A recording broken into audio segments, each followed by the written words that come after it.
All right, let's go back to our reporter Bongani Gema, who is in Durban and KZN for us, where preparations to move April flood victims to an alternative accommodation are currently underway. Earlier, KwaZulu-Natal's Premier Nomusa Dube-Ncube said that strides have been made to find that alternative accommodation for the affected families. Bongani, take us through the latest. The last time you and I spoke, there were some residents who were concerned about this particular move, saying that a large number of people are expected to, of course, descend on their area. And I think you raised some of the issues there about what exactly was at the core of their issues. Talk to us about the latest at this time.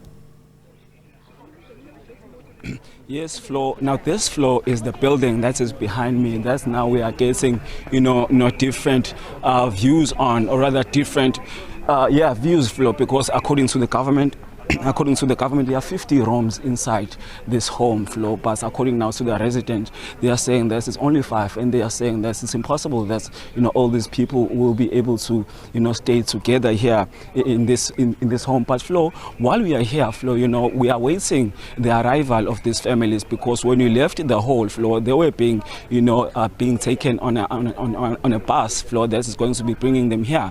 So we are going to wait and see what's going to happen, Flo. As you can see behind me, residents have already made their way inside here. I heard one lady making a call to the owner of this house, asking if the person on the other side of the line is indeed the owner, and asking him what he intends, what are his plans, now bringing all these people here, because we understand that the government is the one renting this property from that particular owner of this facility. But Flo, I have with me the MEC for Human Settlement here in the province, Dr. Santotugo Mahlaba, because you also understand that his department also played a key role in making sure that these people are relocated into proper, houses. MEC, we thank you very much for your time. MEC, we cannot shy away from what is happening now. These residents have now made their way inside here, saying that they do not want to see these many people, coming into this home floor. MEC, just take us through the different process that you underwent to make sure that there is indeed an agreement between the community, the government, and the people who are going to be staying here.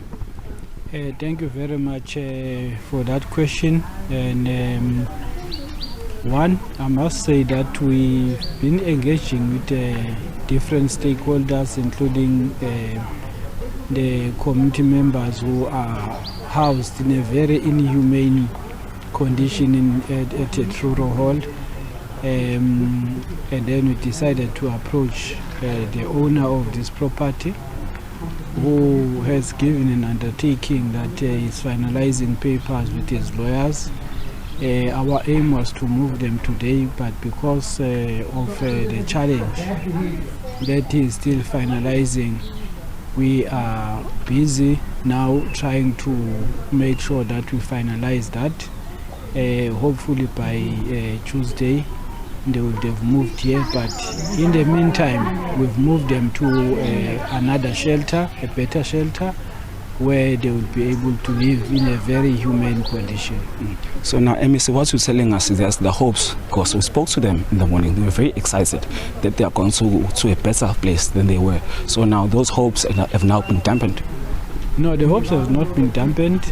If you heard correctly, even the owner on the phone was saying he's busy with his lawyers to finalize the agreement.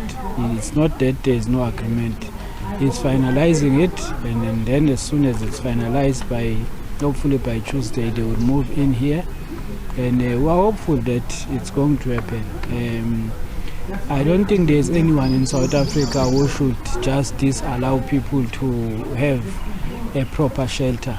It is very inhumane of anyone to do that. And we will also, after this, engage with the community members, myself, to explain to them that what they need to do is to also consider their fellow citizens, because we're all human beings. We need to consider one another. Where they are staying, you can't have a family member with 3 children sleeping on the floor next to another family member with their 3 children sleeping next to them. But at least here, They will have separate rooms with the beds and all amenities, CCTV cameras, safe locked gates. They have stoves, laundry, everything. So that is what we are pushing for as this government, to make sure that all our people will restore their dignity. MSC, I want to move away from this issue, but I have one last question, and it's the first question that I asked you. Was there a prior meeting with the community? Yes, there was. We've had many meetings with, we have social, a team, social facilitators who have been out here meeting with the communities. But in the main meeting also with the owner of the building, who understands very well that his building is empty, and he will need to lease it to make sure that also business people, their aim also is to make profit. It's not like they will be leasing it for free. They will be leasing it to make sure that also they generate income.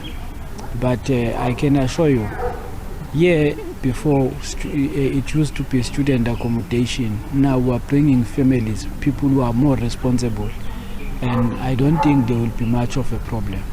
Now, MSC, during the briefing by the Premier, she mentioned that there is a process also to make sure that people move away from, floodplains, because relocating these families, they are going to get, proper permanent structures in a safer place. But is there a plan, MSC, to make sure that those floodplains that they left, people do not build new shacks and put their lives in danger yet again?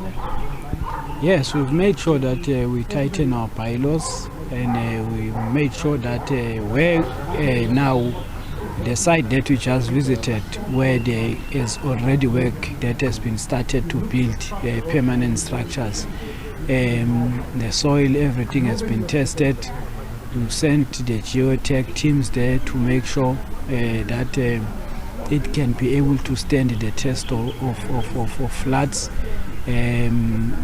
So we're 100% sure that people will be safe, but we want also urge our people not to go back to the areas where there were serious floods, because in one instance, one area we visited, we find that a house was built just in the middle of the river, which on its own is a very serious hazard.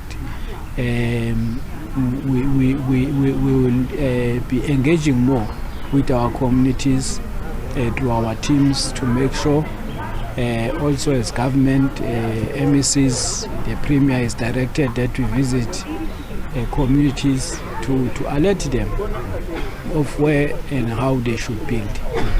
Now, speak to us about the readiness for future disasters, because I heard the Premier saying that it's not guaranteed that floods will not return. In fact, there's a more possibility that we may see more floods in the future. The government's readiness for future disasters in the province, because there were critics who were saying that when the floods hit, KZN was not ready for such a disaster. It is true. We are prone to floods and more disasters. But what we need to do, as we did last week, we took a team of engineers around to assess, and we also took NHR PRC to make sure that where our people build, it's safe. Where we see that there are hazards in terms of floods, we've put in plans to make sure that we put bigger stormwater pipes, because one of the challenges that we noticed is that there were small stormwater floods which caused problems. That is something that we're on top of. Although you can't guarantee nature, but all we can do is to do our best and work with our communities. MEC, thank you very much for your time. Thank you very much. That was the MEC for Human Settlement here in the province of KwaZulu-Natal, just giving us, a brief highlights of what the media briefing was about, and also touching on the issue of these residents of this area who are saying that they do not want to see these families coming into their community. You heard that these families are not going to be moving in back here. They are now have been moved to another temporary structure. We don't know how it looks and how safe it is, but well, you heard the MEC saying by Tuesday they'll be getting into this emergency temporary structure. Back to you in studio. All right, Bongani, many thanks to you, Bongani, for us there in KZN, where, of course, the victims of the floods, the April floods, are now being found accommodation, but there seems to be some resistance from community members in some of those areas, one of which Bongani is stationed there. We'll certainly be keeping you updated